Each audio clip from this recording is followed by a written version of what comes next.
Welcome to the Miniatures Paintbrush. Today we're going to talk about Forbidden Power, the next evolution to Soul Wars.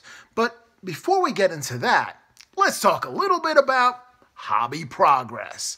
All right, so as a lot of people know, on the Miniatures Paintbrush Legion, which is on Facebook, that I've taken on other projects while I'm gaining inspiration to create a scenic base for my night.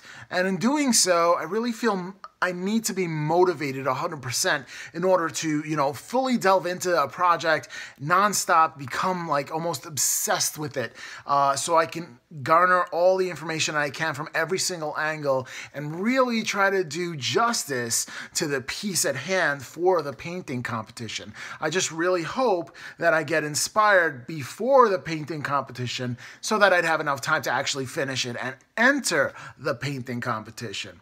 I've already had some suggestions from awesome people. So I'm really trying to, wrap my head around what it should look like, my piece, my entry, and what theme I should give it. But I do have some ideas that are whirling around in this mind of mine. So that's enough about that hobby progress. Next up, what we're going to talk about is this 1/24 scale model, 1953 Ford Victoria, that I actually started a year and a half ago when one of my subscribers said, hey, you should do that one in the background. And they picked out a car and I said, yeah, okay, I'll start it. But I started it and then I got so obsessed with other things that it really took a back seat to getting accomplished. So right now, I'm lavishing all this stuff into chrome. I use bare metal foil for a top piece.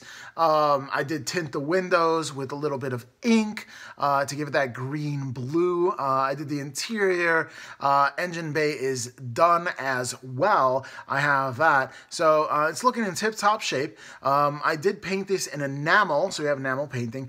When you do paint these things, you want to be consistent with the paint that you're using. Keep to the same brand, because some brands don't even mix with each other. Like an acrylic from Tamiya is completely different from acrylic from Vallejo or Scale 75, and they act differently. And they all say acrylic, but they're different, right? So keep to the same brand, keep to the same type of stuff here, and make sure that you lather in. Also, if you're doing enamel, do not put lacquer on top of enamel. You're asking for trouble. Although I've never tried it myself, nor I think will I. Anyway, there it is. So far, engine built, interior done, and chrome laden throughout. Entering the final stage of this project. Be happy when this is over because it's such a long project, and I might be gifting this to someone. Beep, beep. All right, there's that. I'm going to do a painting class this weekend, so I usually paint up a miniature in order to do it. So a little bit of, just a quick speed paint, including some non-metallic metal gold.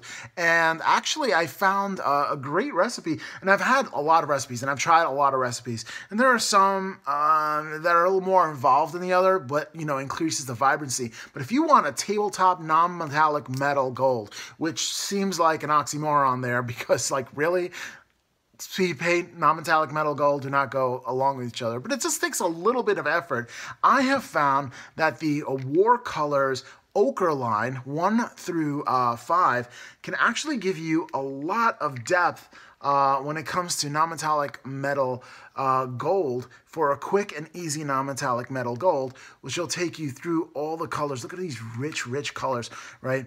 As well as that one right there. Can actually take you through, if you do want to have some more pop, peanut butter is also a great color from Scale 75, and they have their own, but War Colors actually puts together a line in which you can accomplish non-metallic metal gold. I think you can see that. It's not the best work I've done, but not the worst by far. Non-metallic metal gold here. Just for, this is just Reaper Miniatures, and, I'm just going to gore some stuff up. I'm going to do a painting class on how to do blood and gore.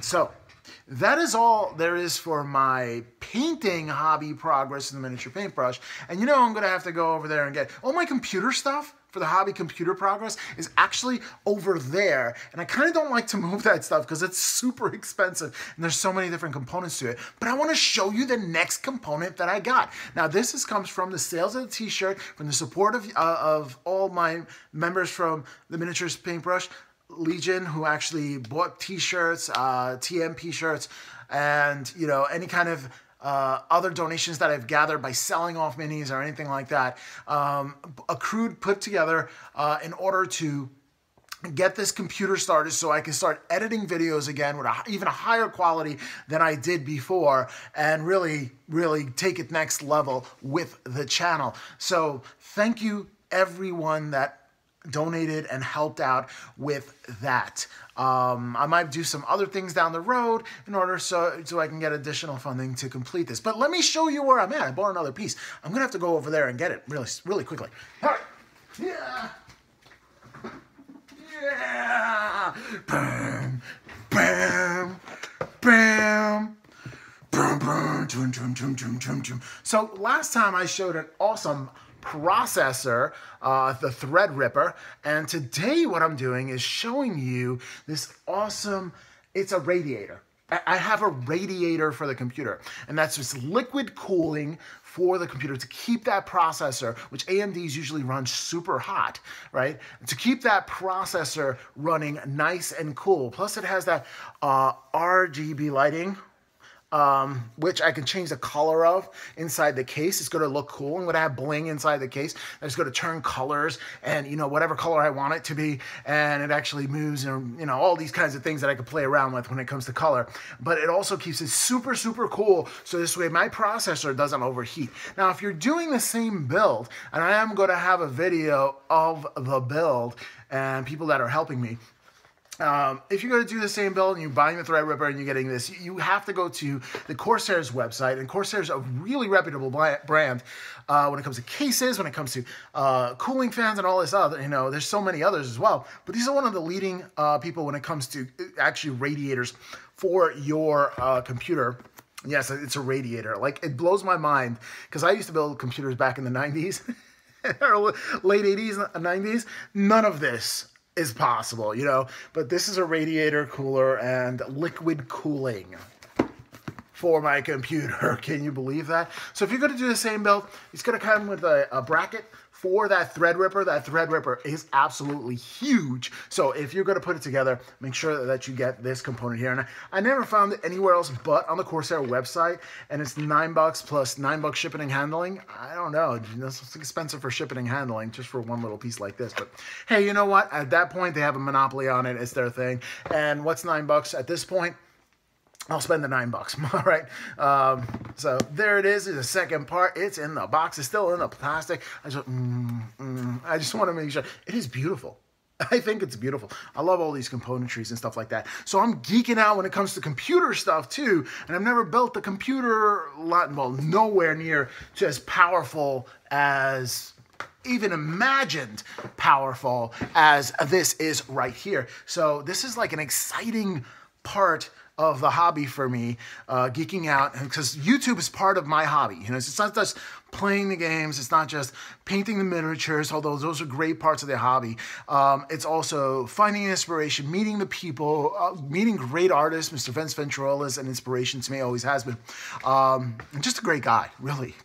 Understands the plight of the educator. Let's just put it that way. And not too many people do understand that. I'll tell it this once and I'll say it a million times here, but nobody understands how much a teacher actually does unless you actually teach for a year and, you know, help people out. It's, you know, gotta have a heart for it.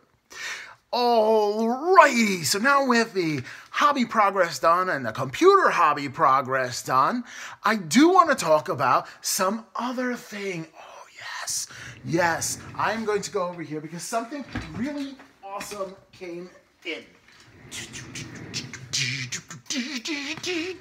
In 2017, I backed this Kickstarter, which is Reaper Bones 4. And yes, there's a dragon in there, okay? There's several dragons that came with the kit. But this is it has, I don't even know how many miniatures are in here.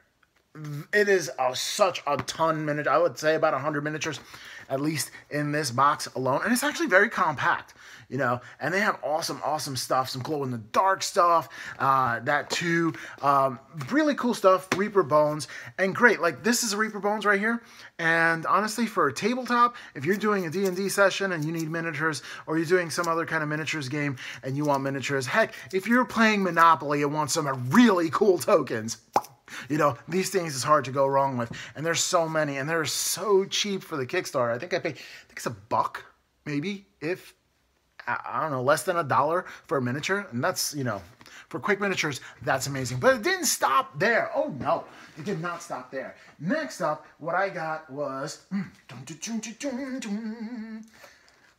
Dreadmere expansion. That's right, Dreadmere expansion over here contains all that old school kind of, I don't know, one of those haunted kind of villages in the swamp area there.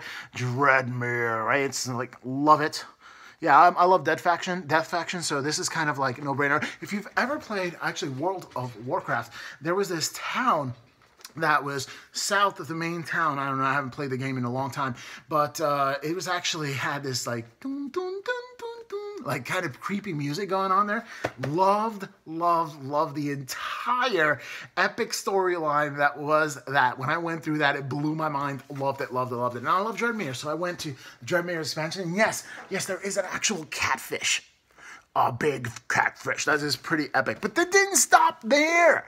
I also got the Dark Reach expansion as well, right? So there's that as well. I have so many things over here, all right, including a beholder. There's a beholder, a new beholder. Not quite. My favorite beholder is the Narwhal's Marvelous Miniature D&D miniatures, which that beholder. That is epic. But this one isn't bad. This one isn't bad at all. You can see that they've improved the design of the original one. The original one, in my opinion, stunk. So they really needed to do something better with that. So this is Dark Reach. So if you ever read Salvador's, what are those, night elves? Underground dark elves? Yeah. This is that scenery there. So we got spiders and all kinds of things like that. There's a spider queen that I saw in there. It is pretty epic. And you have some dark elves in this as well. So if you want to play a campaign, this is like a campaign in a box kind of thing where you can create your own little campaign of that setting. Pretty epic. Also a campaign in a box kind of set as well. But did I end there? No, there's even more. And there's so much around me, and I don't have to just grab and get it. So bear with me again. All right. Whoa. All right, there you go. I have... All right, remember, 2017, I backed this. All right, so let me tell you what other goodies that I got. All right, here is Baba Yaga's hut. So it's a house with chicken legs. It's a house with chicken legs. Now, I think Baba Yaga is a Russian kind of lore. I don't know how that works out, but I have this big thing, and let me tell you, this is heavy. This is like one solid piece. I don't think this is, this is really tough, man. I mean, ow. You know what I mean? That's how tough it is. And these claws are sharp as all get out, so be watch out with them chicken claws. It's a house in claws. I don't know what's going on with that. I think it has to do with Russian lore or something like that, right? So then I have this humongo dragon and a whole bunch of pieces there. You can see the wings over there, you know. It just kind of reminds me of Veneria Stormborn's dragon there. And if you saw the ending of that, like really, I mean, kind of lame. Kind of anticlimactic. That's what my wife said. I bought a whole bunch of bases. Like just plain old bases, because you never know when you want to put some bases. I bought some more bases, larger. I bought a lot more bases, large bases as well. So scenery pits and stuff like that, you know? You really want to have bases I just want to make sure that I have all the... Oh, I got more bases. A whole bunch of different sizes over here as well, right? Okay, and then this over here, which is oval bases. Gotta like oval bases, you know, they're good for horses and stuff like that. Really need that stuff as well. More bases. I had bought a ton, and I mean a ton. More bases. These are larger over. Like, I bought a ton of bases. I bought hundreds of bases. Hundreds, right? So, there's that. All right, next up, I have some kind of demon kind.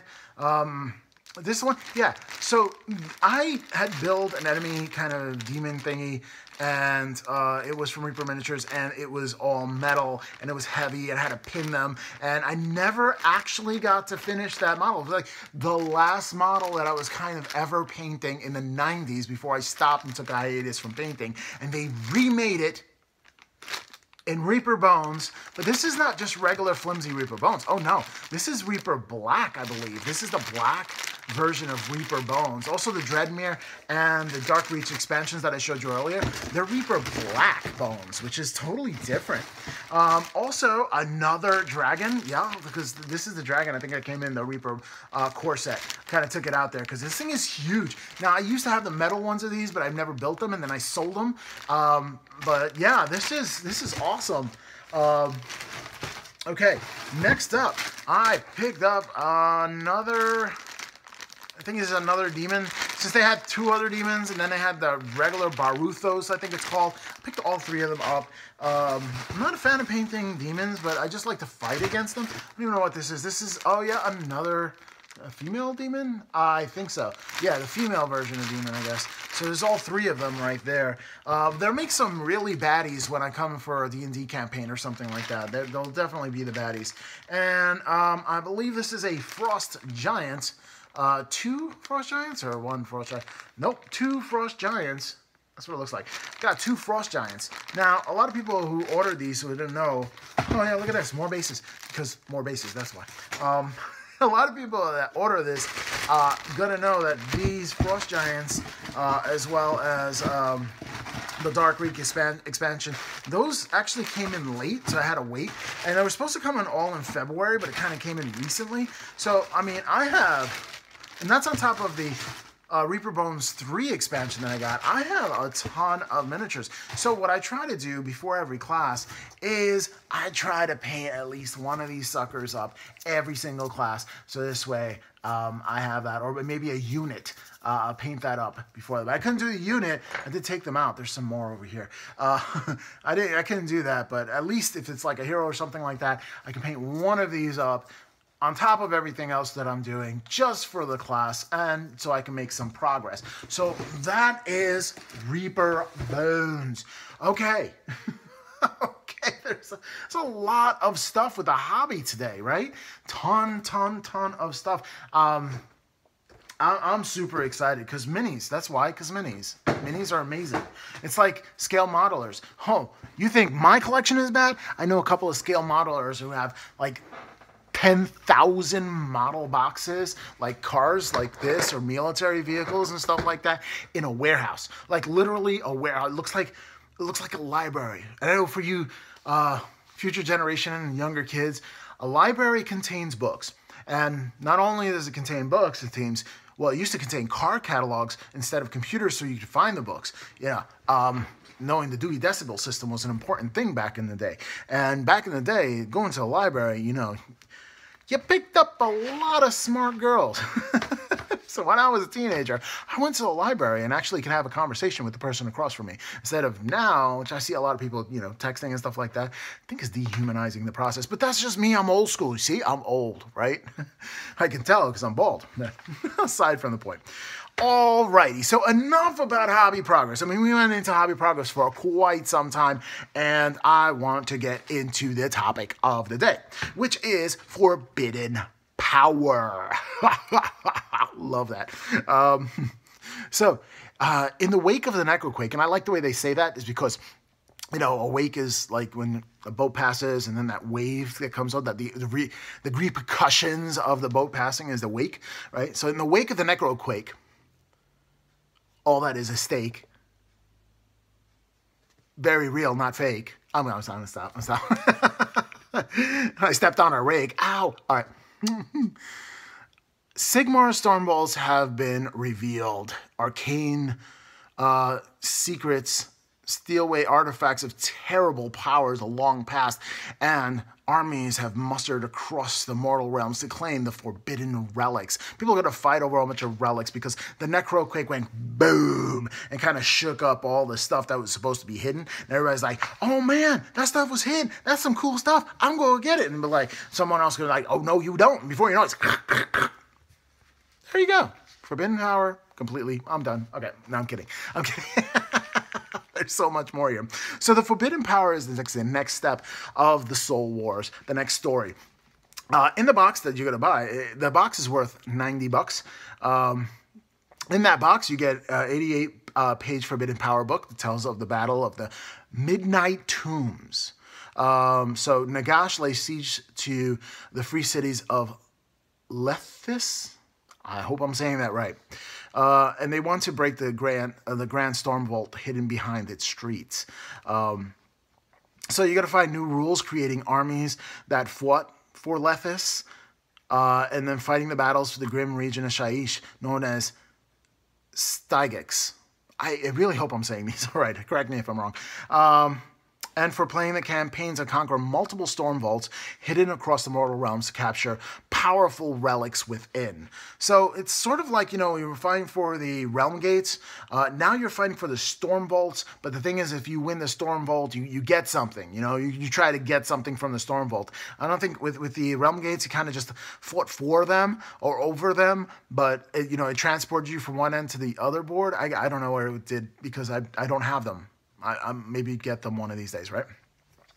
So, but this one, you actually get something from the Storm Vaults, and you can fight over that. So that really adds a different dynamic to playing the game of Age of Sigmar, which I played one game. So I you know, Cherry was like, got it, all right? So you fight for the right to loot for forbidden Storm Vaults. In the scenery, you have a penumbral engine and a few new endless spells in the form of the Soul Scream Bridge, Haragast, Shards of Valagar, and Lichen Soulseeker, which we're going to talk about a little bit more in depth later on. So there's another thing too, is the terrain. So, you know, you want to give it a Sigmarite hello terrain. You get modular terrain with this, and I'm really excited about that. The Enduring Storm Vault, the Time-Worn Ruins, the Sigmarite Dais, and the Shattered Temple. Respectively, the Enduring Storm Vault is 160. It's very steep. The Shattered Temple is 45, not so bad. The Sigmarite Dais is 65, and the Time-Worn Rooms are $40. Okay, some are more expensive, some are less expensive, but this Enduring Storm Vault, the biggest one, is actually 3 huge pieces. It is gorgeous, gorgeous, gorgeous, and would go really well with my Stormcast Eternals army. So I'm struggling here because everything that I got is going into the new computer. So I'm like, I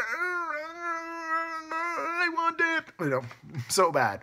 And actually, the Forbidden Power looks so tempting because I have a Legions of Nagash army, and as you go to hear later, there's some benefits if you have a Death army and you're using those things. Now, anybody can use those spells, but if you have a Death army, there's some bonus, and if you're fighting in the realm of Shyish, there's also some bonuses there too, which we're going to talk about a little bit later. So let's talk about the Forbidden Power book. It is a fully fledged campaign expansion, the next chapter of the ongoing story of the Age of Sigmar. So it's a complete campaign book, subsequent battles that are going to occur throughout, telling a story. So that's really good. So there are new rules. There are in-depth campaign systems that allow you to quest the Storm Vault to obtain powerful artifacts and level up those artifacts between those games. Stygex is a realm of battle known for sorceries and command abilities, as well as special rules to you to master. So you have a different realm in which you can battle over as well. I wonder if they're going to come up with another realm of battle boards. I hope they come up with a realm of battle. You know what I really want, GW? We've gotten to that point, okay? You know the Realm of Battle? The board? The plastic? It's great, and it's 3D, and it's quite amazing, but if you're rolling dice on the thing, one thing, it sounds so hollow, it's not even funny. And two, it might chip the paint if you're painting that thing. And three, you know, you could use a dice tray or something like that if you want to. But, I mean, that stuff is hard to store. So, here's my suggestion. Why don't you do the Dominion of the Sigmarite Dominion, that whole area there? Why don't you do it in a one of those mouse pad, you know, mats? Do it as a mat. And do the one for 40K too. I don't even know what it's called, but it's ridiculously expensive, and it's Cocked Ice City. In other words, you can't get a great roll on that thing because you don't know if it's a 2 or a 5. I don't know. It just rolled weird, right? Because there's all these cracks and crevices that it can fall into, and it just ends up weird. So if you had a mat, think about that, buddies. All right, you did one for the Realm of Death, Shyish, but it wasn't a 4x8. I mean, a 4x6. Make a 4x6, dudes, dudettes, and everybody in between. I would appreciate it. That is for sure. Okay. Rant over. Salt. All right. So the lore of the Forbidden Worlds, right? So the lore of the Forbidden Power is the soul wars that rages on. The wild magic is unleashed with devastating effect of that old necroquake, and dead rise, and the realm of death slips ever into Shyish and Negazar. So the consequence of that necroquake, that whole thing that shook it up, many ancient enhancements have been broken, including parts of the spell that binds Slaanesh. And that's why you're going to see a lot of the Slaaneshi demons coming in. And that's why they came out, is because that necroquake kind of shook everything up. And even the spells that were binding Slaanesh, some of them kind of weakened. That's why you're going to see all those new models coming out. I do not like Slaanesh at all. That is not my thing. I think it's gross. And I think, you know, I guess I just have a lot of control over my impulses to like Slaanesh. Like I don't give in to my impulses. You know, I'm very, very, you know, if it's in a budget, that's what I spend for the budget, and that's it, you know. But that's me. That's who I am. I have to be organized. I had a very, very troubled childhood, so when I got older, I try to control myself. You can't control the world, but you can control how you react to things. So I control myself, you know, no matter how crazy my childhood was. Okay, so maybe that's why I'm a big kid now. I'm a big kid now. Oh, yeah, I had to do that one. So charms of obfuscation. Once obscured by the storm vaults. So obfuscation means it's hidden behind something. Okay? So let's get into the lore here. So the storm vaults, before chaos, before the storm of cast eternals, before everything else was the age of myth, where we had all these deities that walked the earth, mortal realms, and they built wonders behind human comprehension. And there was the golden age, right? The age of myth. And it was a time of ultimate prosperity, but that doesn't say that there wasn't like really big conflicts between a lot of the people who are, you know, had the power. So they forged these amazing, powerful weapons. And Sigmar's dominion, after he started controlling everything, he was left with this big question, right? What is going to be done with all these really super, like, world-ending, powerful weapons? So he decided to try to hide these things, to safeguard them so nobody else can get them, so they don't fall into the wrong hands.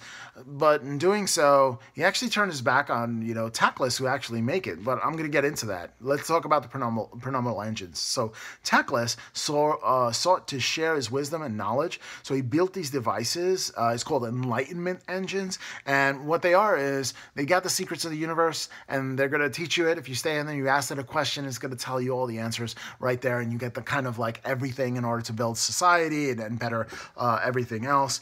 Well, Sigmar kind of twisted it around using Grugni and make it the reverse. Instead of giving information, it's taking information away. So it's kind of concealing, obscuring things. And that's the Penumbral engines. And that's what they called it after they subverted all these Enlightenment engines in order to do so. And honestly, if I was Teclis, I'd be a little pissed. I'd be like, dude, that is not what it's for. It's sort of like Einstein saying, here's atomic power, and then the government saying, we're going to make a bomb out of it. Somebody got to be pissed, right? So Sigmar used the Pronomal engines to hide those storm vaults. So this way, all those powerful weapons, nobody can see. So he had good intentions. Sigmar always seems to have good intentions when he's not really in a rage and throws away his hammer. You know, that. So the Necroquake disabled the enchantments of the Penumbral engines, revealing the location. So now all those I can't say that word. All the stuff that's actually coming obscured is becoming revealed, and all these powerful engines are like, all these powerful artifacts are like, whoa! So we're all kind of trying to go, and all the armies are trying to race to unlock the storm vaults to gain their own powerful powerful artifacts and stuff like that. So Sigmar is seeking to recapture the vaults and defend them. Not everybody wants to. People want to pillage, loot, whatever they possibly can. So, when the Penumbra engines are actually repaired, you can imagine when you're in a force, right, and you have an army and you're going to war, you can hide your entire army in these Pronomal engines. And these Pronomal engines, they're not just for small little artifacts, and they can hide an entire city, right? So you can imagine an army coming in out of nowhere and like, hello, here's an army, you know, sort of like the Aiden at Deacon, you know, you don't even know they're coming. They're like, oh, they're here. Oh, I forgot where they are. What happened? I don't even know, right? So something like that. So giving other armies that kind of ability, that's interesting. So think about this, though. They keep on making reference to an ancient evil trapped in the shores of Lake Lithis, where this entire second campaign, I guess I call of Soul Wars, is taking place. If that got unleashed, and there's a picture of a kraken. I'm going to show you my notes here. There's the kraken. All right, so I'm thinking a huge kraken is going to come in, like the release the kraken kind of thing, like that. So let's talk a little bit about the endless spells and how they work. All right, the endless spells in this Forbidden Power box and how they work. All right, so first of all, they're not for death armies only. Although death armies do have an advantage with them, but anybody can use them to their advantage. So let's talk about Launchion. I want to call it Luncheon. I don't know why. The Soul Seeker. Okay, now here's that guy on the boat, the ferryman, right? Units can be transported with the Launchion when he moves. But you're going to have to pay a price. You know, I got to pay the shipman one of your units, a model in your unit in order to ferry you over to the other side. All right. So it can move up to 12 inches and it can fly, so it can go through things. Right. It has a casting value of 6. And you can set it up wholly within 12 inches of the person that casted it. So when this model is set up, the player who set up the model can immediately make a move with it. So set up, go. I mean, that doesn't happen often. All right, so it's all about mobility here. So if your battle is taking place in the realm of death, however, here's the advantage, right?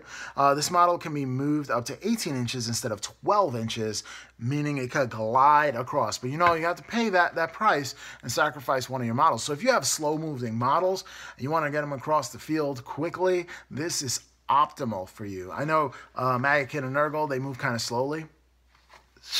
You know, they gotta move them really quickly across the board, right? Okay, so let's talk about the Soulscream Bridge. Now, this is similar to the last one because it's a movement one. Okay, so the Soulscream Bridge is another mobility boosting endless spell that lets you catapult units across the battlefield. So it has a casting value of 6, just like the other one, and you can set up the first Soulscream Bridge model wholly within 6 inches of the caster, and set up the second Soulscream Bridge wholly within 12 inches of the first. All right, so you can really span some distances now. You can move it through. Now, the friendly units between wholly within 6 inches can travel across the bridge. So you got to set it up again wholly within 6 inches of the other Soulscream Bridge. Are you counting here? So you have 6 inches from the caster, 12 inches from the other Soulscream Bridge, and then 6 inches more past that one. You could really go across the board very quickly using a Soulscream Bridge. So it's more than 9 inches away from enemy units you have to set up. So there is that stipulation as well. So it does have a Nightmarish Construct, which is subtract 1 from the bravery characteristic for enemy units while they're within 6 inches of the Soul Scream Bridge model. So any models that are close to the Soul Scream Bridge, you're going to have to do that. So it pays to actually put the Soul Scream Bridge closer to your enemies and then, go 9 inches away from that in either direction. So this way their bravery characteristic has lowered for that turn. So you have that advantageous and fully use the potential of the Soul Scream Bridge that way. So, but if you're taking place in the realm of Shyish, right, the Soul Scream Bridge model can be set up wholly within 24 of the first instead of 12. So that's double the range. I'm talking really flying across. Like even if you're playing a game lengthwise, right? The table is going lengthwise, going that 6 feet. You could travel. I mean, you could travel using this thing. So definitely mobility.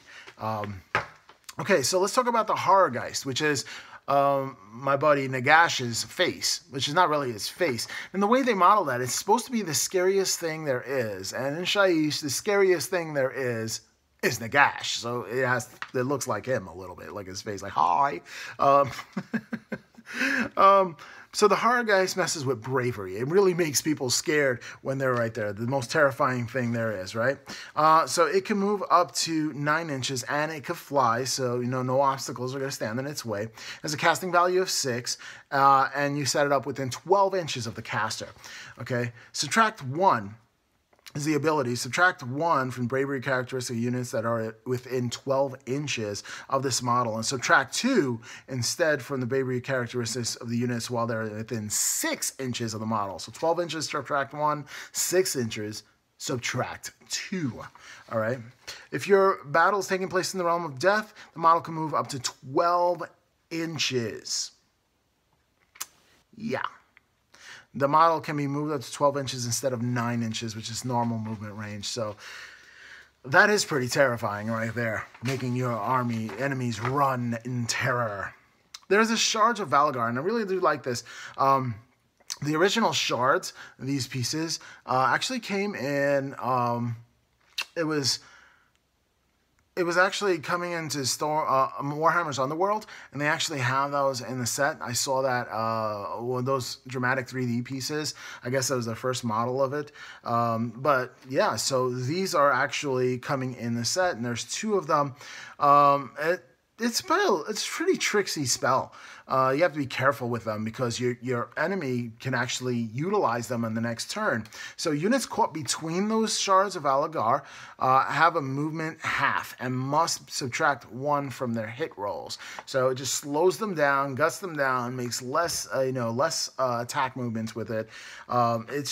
It does some damage. So let's see how that works. So it has a casting value of 5, and you can set it up within 6 inches of the caster and wholly within 12 inches of the first one. So in other words, you can put one 6 inches from caster and the next one 12 inches away from that one, the original one. So you draw an imaginary straight line 1 millimeter wide, right, between the closest parts of the bases of those shards, and subtract 1 from hit rolls and attacks made by units that are ensnared or caught or try to cross that path. If you try to cross between the path, boom, you're ensnared. And if you are ensnared, that means you're going to be subtract 1 from your hit rolls, and your movement is going to be halved.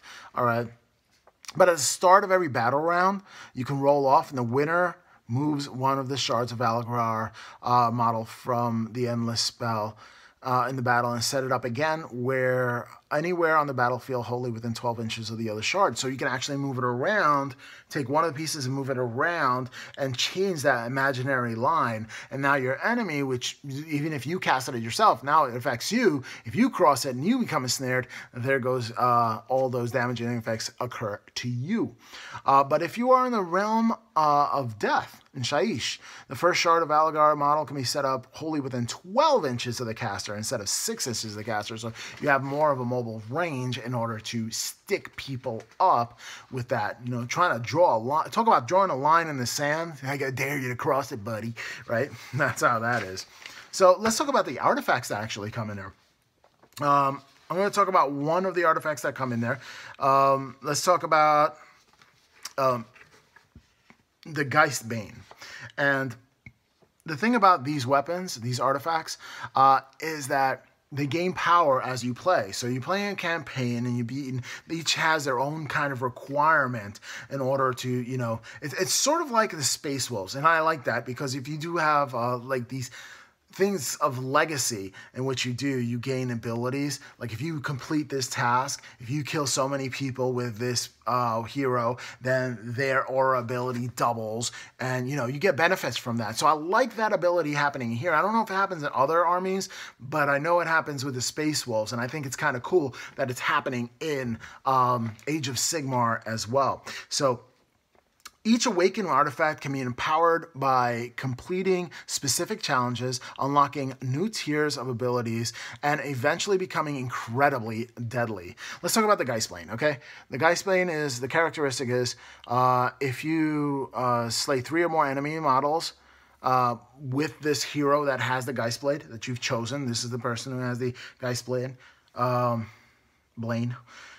I thought I said Blaine.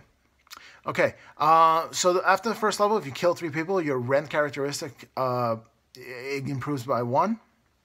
It has a rend characteristic of 1, right? And if you slay 3 more in the next game in the campaign, you add 1 to the Geistblade's attack characteristic. 3 more in the next game. If the unmodified hit roll for an attack made with the Geistblade is 6, the attack inflicts 1 mortal wound on the target. All right, so bam, okay? If you slay 3 more in the next battle, you improve the rend characteristic of Geistblade by 3 instead of just 1. So it jumps. I mean, it jumps. And the 5th one, add 3 Geistblade's attack characteristics instead of 1. 3, 3, 3, right? So that is just devastatingly powerful. All right, so there are awakening artifacts for wizards, magical shields, strange talisman, and so much more to forbidden power. So you can see how powerful these weapons are and these artifacts are, and they're worthy of fighting over on the battlefield. What makes for great stories and great wargaming, right? All right, so let's talk about the Pronominal Engines. They also have some things that you can do with the Pronominal Engines. So at the beginning of the battle, you'll roll to see just how all Pronominal Engines on the battlefield are behaving throughout the games. So if you roll 1, 2, 3 on a 6-sided dice, right? You re-roll 1 for attacks targeting a unit wholly within 12 inches of the Pronominal Engines. All right. And then another way it can act, if you're rolling a 4 through 6, and you can roll for each Pronominal Engine that is in there. So if you roll 4 to 6, at the start of your hero phase, you receive 1 extra command point to any friendly heroes that are within 12 inches of the Pronominal Engine terrain. So these are the 2 benefits that you can have, right? Every battle round, there's a chance the Pronominal Engine will switch its function. So you have to re-roll every battle round. So you might get 1 benefit, and you're like banking on that 1 benefit. It might not last, so be careful with that. If I had a command point, I would spend that sucker. I would spend that sucker right away because I might lose it, right? I don't know if you retain it afterwards. Or maybe you do. Maybe you should save it. Interesting. All right. So deteriorating state. Let's talk about that as well. So at the start of each battle round after the first, roll a die. On a 1 through 4, nothing happens. On a 5 through 6, the function that currently applies to Pronominal Engine terrain features replaced with the other function. So it switches. It completely switches. So that's a deteriorating state. Pronominal Engines are great for neutral terrain, so everybody can use them. So it doesn't matter which faction you are, boom, you can use them. So let's talk about, the love, right? The Dominion of Sigmar Scenery. Each Dominion of Sigmar Scenery piece blocks line of sight and adds elevated positions for you to battle over. Plus, it's absolutely flippin' gorgeous, all right? Each also has its own war scroll, allowing you to properly reflect the unpredictable power of the Stormvault with bespoke rules. The Enduring Stormvaults, for instance, can be unlocked by nearby heroes in search of treasure. So you can unlock them. Let's talk about the Enduring Stormvault. Okay. So once you unlock the vault, on a 1, a hero suffers a D3 mortal wound. You have to roll. And on a 6, the vault is unlocked.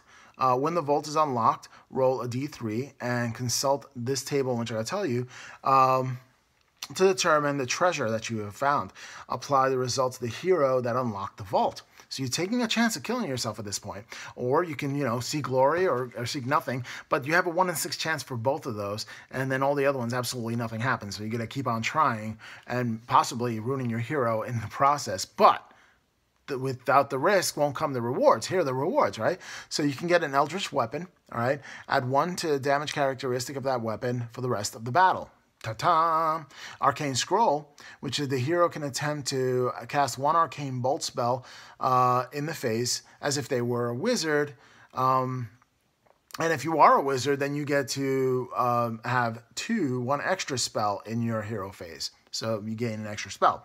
And then finally, Malign Sorcery, if you roll 3, is immediately set up endless spell wholly within 12 inches of the hero as if they casted it already. You don't even have to roll for casting values or anything like that. So my question is Teclis going to get back a Sigmar for, messing around with his Penumbral Enlightenment engines and making Penumbral engines? That is what I want to know, right? Every Forbidden Power week, there'll be a new fiction coming to explore. There was one with Lady Oleander today, and they actually came with rules, which is really kind of cool because they didn't do that for the leading up for Malign Sorcery. Malign Portents, that is. They didn't do that. They gave the story, but they didn't really give battle plans with it. So now it's really cool that you can actually do a campaign and play like these games leading up to it. It's like a celebration of the Forbidden Power release. I love it. And there's also going to be a new webpage, Soul Wars Forbidden Power. I am going to do like I did last time, which is when they release these, I take the stories, right? I wait till they're completely done, and then I, download the stories, put them in Microsoft Word, and kind of like read them. I like reading tactile stuff instead of online. So, I like a book in my hand rather than anything else. So I'm going to actually do that and read it, and pass it on to a friend when I'm done. My Malign Portents book is actually I pass it on to a good friend of mine, who is sharing it with people who are actually doing the Malign Portents campaign. Now, me being a teacher, I had no time to play that, and I would love to because I bought the book and everything else, but I have no time to play the campaign. No! It's one of the sacrifices I do for teaching the class, the painting class, is that, I balance the time between home life and, game life. So, and one of the sacrifices that I make is that instead of, if I'm going to teach a painting class, I'm not going to be playing.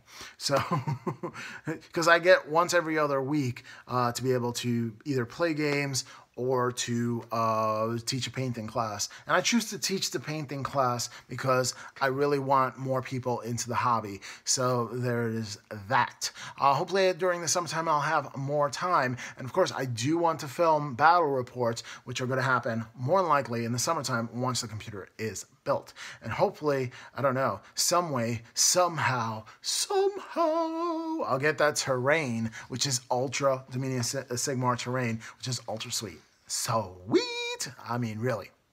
All right, this is kind of a long video. I didn't anticipate it for it to be too long. I was like, I'm just going to put a 10-minute video together.